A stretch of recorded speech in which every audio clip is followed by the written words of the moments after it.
See, the second thing why we're not straight is we don't want to give a straight answer sometimes. Some of us actually say yes when we mean no, and we say no when we mean yes. And when we say yes, it doesn't mean yes, it means perhaps. Or maybe.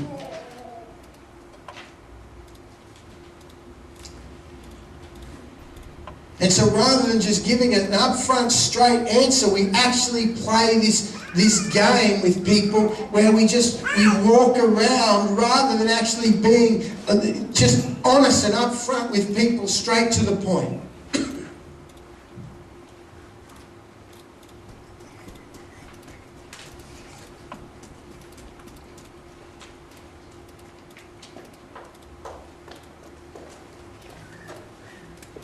Or there's just, we're not straight because we just want to avoid awkwardness. You know how you feel when someone comes up and says, "Hey man, are you coming along to this event?" And you've got something else on, or you're just not sure, and so because you've got something else on and you're just not sure, and you sit there in that moment and you're like, oh, it's that awkward moment, that awkward pause of uncomfortability within yourself, and you just go, well, and internally you're going and twisting, and you know you're twisting, and most people just want to avoid that. Well, I should say no, but he's so nice and he's asked me, and yeah, I'll sort of be there.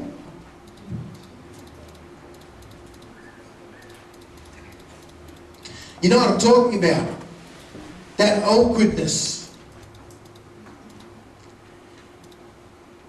You know, and the why we're not straight, the final one is some people are just afraid to tell the truth. They're just afraid to actually be upfront about it. They have this concept that, well, if I tell the truth, I might just get in trouble.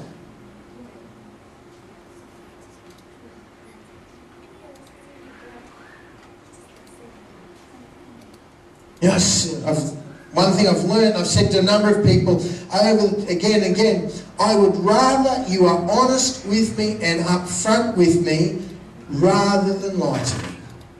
If you are honest with me, I won't get mad. It's just like, okay, cool. You got something else on, or this is what's going on. But if you want to muck me around and lie to me, then I'm not going to be happy. See, and Jesus is saying, because these oaths that people had, that's what they did. They either didn't want to lose face, so they weren't prepared to give a straight answer, or they just wanted to avoid the awkwardness, or they were just afraid to tell the truth.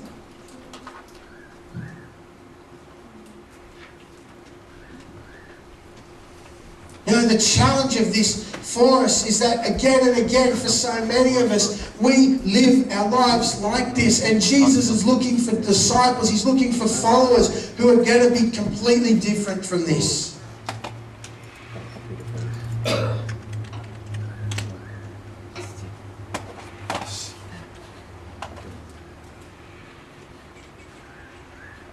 So why should we be straight with our words, as Jesus is saying here? Listen, let your yes be yes and let your no be no.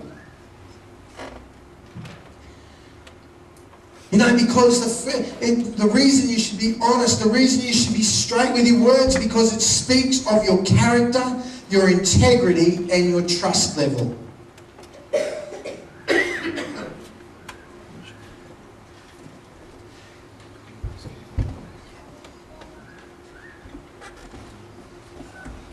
It speaks of your character, your integrity, and your trust.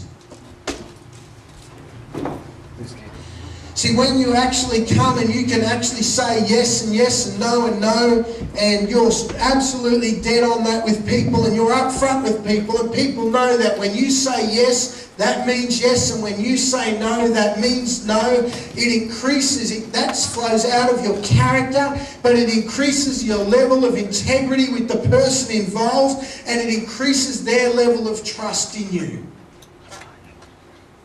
Because they know that when you say, yes, I'm going to do something, you mean yes. And when you say, no, I'm not going to do something, they know you mean no.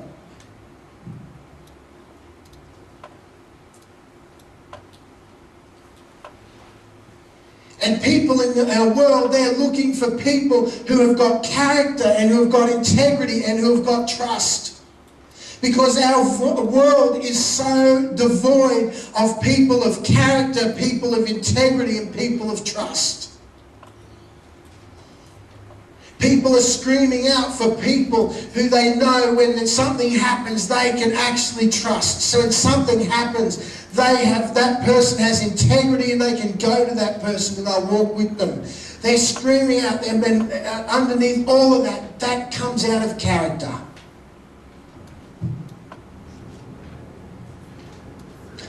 And Jesus is looking for people of character. He's looking for people who are going to actually have that kind of character, who walk that character, who talk that character, who live that character. And one of the key indicators of character is our word, our yes or our no.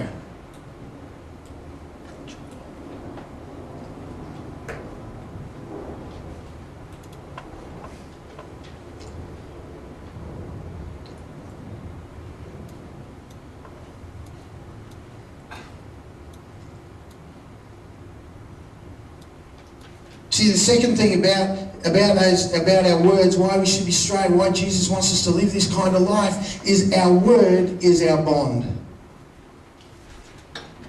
Our word is our bond.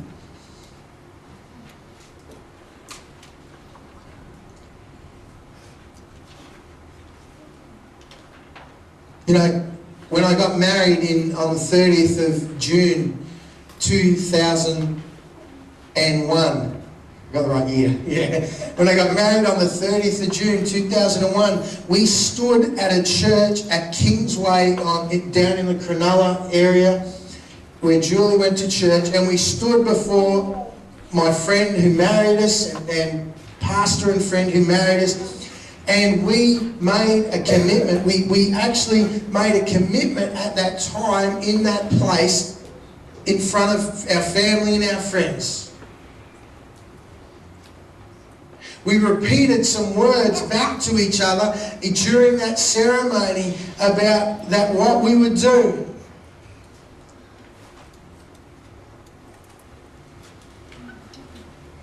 You know, but for those words to be real, there had to be a genuine and a real yes that flowed out of those words. And part of that yes, there had to be a genuine and real no. See, our word was our bond when we got married. Part of it is when we got married, it was for better or for worse. As Julie tells in her story, she didn't realise the worst was going to come so soon after we got married, with my breakdown and things that happened.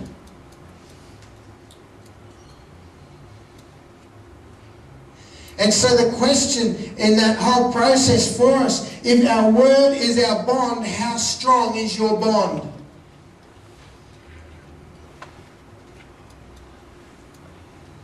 For me, in saying yes to Julie, I had to say no to a whole lot of other things. One of the things that had to be said no to was that to say a genuine yes to Julie was to actually say there had to be a no to every other girl that ever comes along.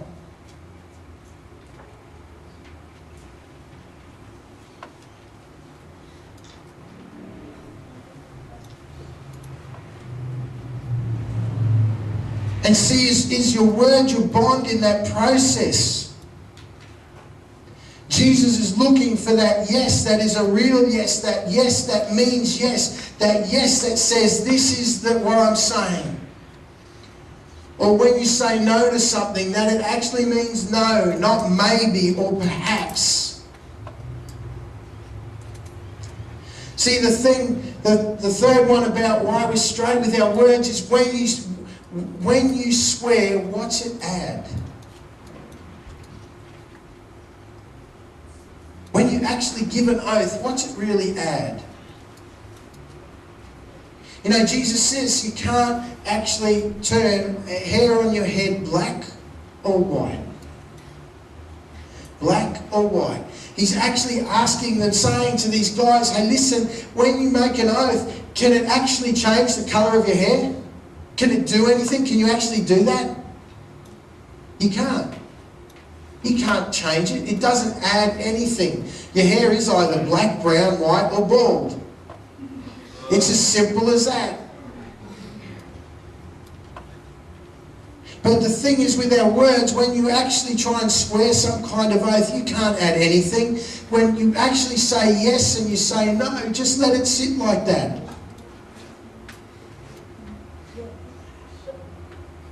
You know, one of the uncomfortable parts for people today is when someone often says no to them, one of the things back is, well, why are you saying no?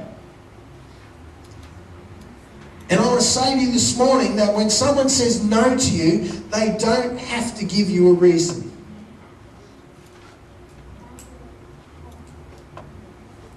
And it's the same when they say yes to you or yes to someone else, and you may think it's a bad thing. They don't actually need to give you a reason why they say yes.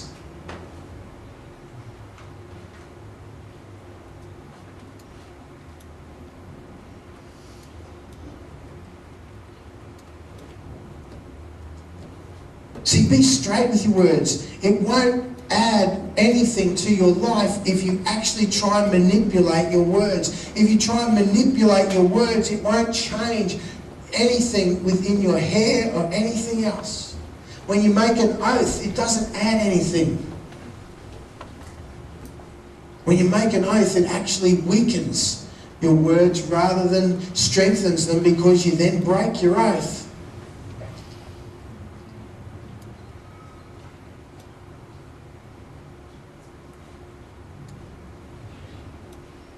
See, the final thing about being straight with the words is Jesus didn't promise what he couldn't do. As you read through the scriptures, Jesus didn't make oaths or promises that he didn't keep.